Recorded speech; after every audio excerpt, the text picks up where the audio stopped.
naam is Natalie. My dogter se naam is Lerina. Sy is nou 17 jaar oud. So ja, ek het met my swangerskap met Lerina, was ek baie siek. Ek was 2 keer in die hospitaal met dehydrasie. So ja, dit was 'n moeilike swangerskap, maar met geboorte was daar geen komplikasies nie. So en op 9 maande het ons besluit om haar na 'n ander pediater te vat vir sy opinie en hy het toe nou die dag vir ons gesê dat sy serebraal gestremd is. Wat ons as ouers eintlik glad nie verstaan het wat hy nou vir ons sê nie. Ek dink nie, dit is eintlik terme wat jy meer oor uitvind voordat jou nou persoonlik raak nie.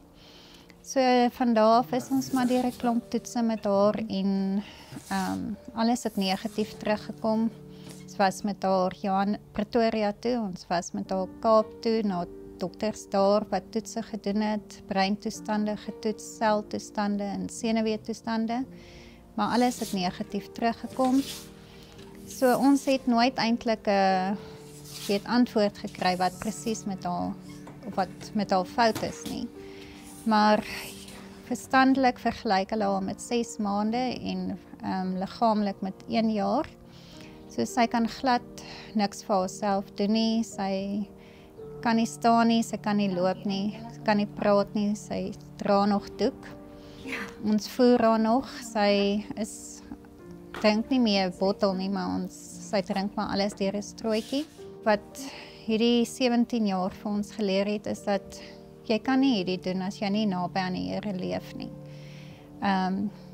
Daar's baie uitdagende omstandighede. Ons het 'n paar noue ontkomings gehad met haar wat ons regtig nie geweet het gaan sy dit maak nie. Sy sukkel onder narkose en gereeld longontstekings en ja, so maar was maar vir my moeilik as ek gaan saam met vriende en hulle dogters het hierdie skoolkonsertjies en is ballerinas met die bolletjies op die kop en dan vang dit 'n mens maar. So aanvanklik was ek in stryd met die Here. Ek was kwaad vir die Here. Ek kon dit nie verstaan nie en almal sal altyd sê die Here weet vir wie om so 'n kindjie te gee, maar jy groei maar saam met jou kind. Dit is nie, jy's glad nie voorbereid vir dit nie. Jy gaan maar deur 'n sirkel van emosies, van selfmoedgevoel. Jy wil haar nie aanvaar nie.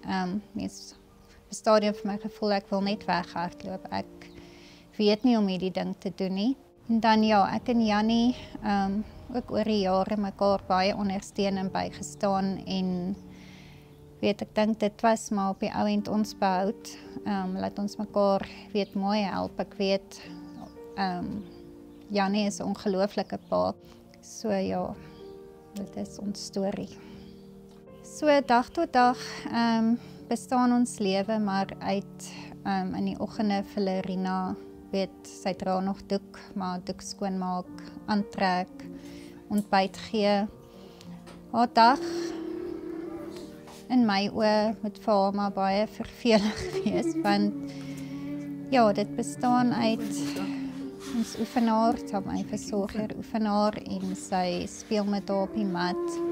Dan is sy maar in die rolstoel, dan weer bietjie sit ons haar in die bed as ons voel sy is moeg gesit in die stoel. Sy het 3 keer 'n week kom 'n fisioterapeut na ons huis toe wat dan nou maar haar spiere oefen om seker te maak dat sy nie te spasties raak nie en ja, dan elke middag vat sy 'n slaapie en ja, sy eet goed, sy hou baie van eet, so maar so dit sukkel glad nie en sy slaap baie goed. So deur die dag, namiddag as sy klaar geslaap het, is dit maar om haar te bad. Die bad raak 'n groot uitdaging. Ons het al badtoerusting probeer, maar op 'n manier trek sy haar voet of haar arm in 'n plek in, so die werk ook nie. Eindiglik bad ons nog vir Lerina. Sy is al 17, so sy is baie swaar. Ek self kan haar nie fisies meer optel nie. Ek het 'n versorger wat my help om haar te bad. Sy is mal oor haar pad, dit is haar hoogtepunt.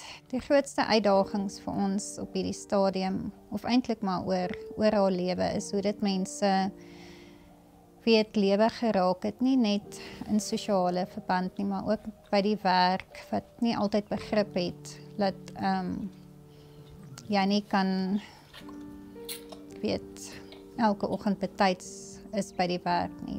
Jy is maar afhanklik van hoe die oggend verloop.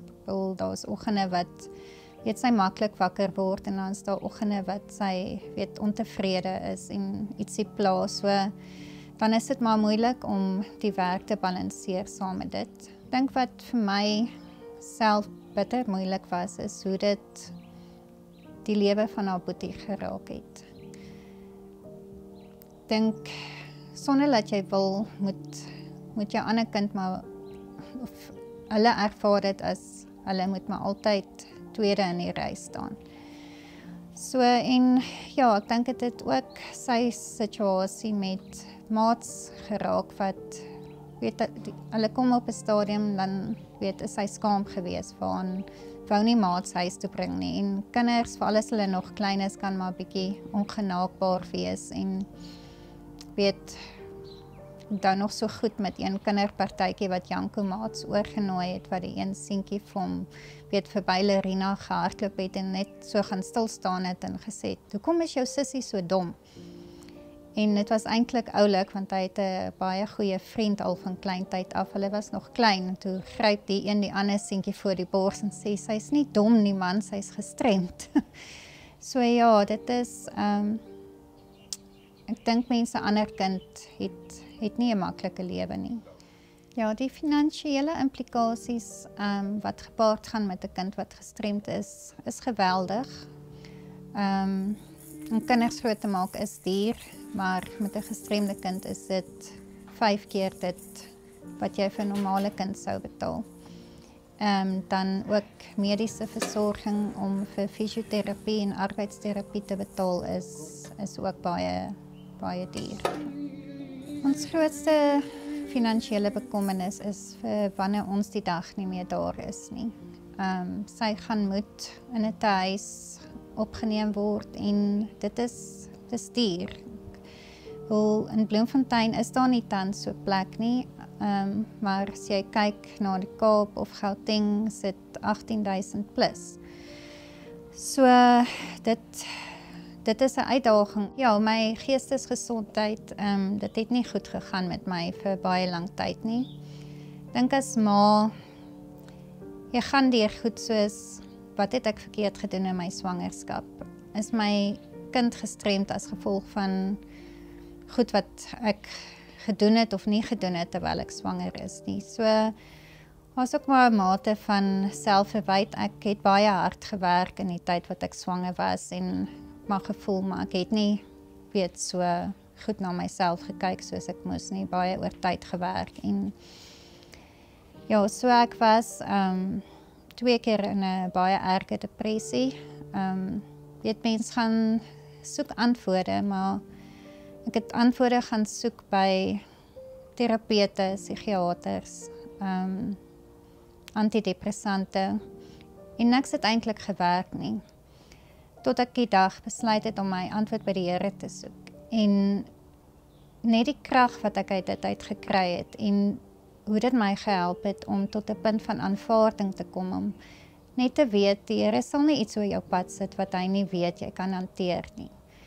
En ja, dit het net vir my gehelp om net van krag tot krag te gaan, en net te weet, maar daar is mooi ook daarin om 'n gestremde kind te hê. Dit is nie net sleg en uitdagend nie. Daar's baie vreugdes ook wat saam met 'n gestremde kind kom. Die onvoorwaardelike liefde wat jy van haar het, en ook, weet, daai vrees dat jou kind jou eendag kan verwerp, is ook nie daar nie. Sy is so afhanklik van mens, en as sy in die oggend as jy haar wakker maak, en die glimlaggies wat sy vir mens gee, as sy jou nou sien vir die eerste keer in die dag, dit is goed wat 'n mens regtig ook maak dat jy nie net voel dit is 'n straf nie. Dit is nie net 'n straf om 'n gestremde kind te hê nie. So ja.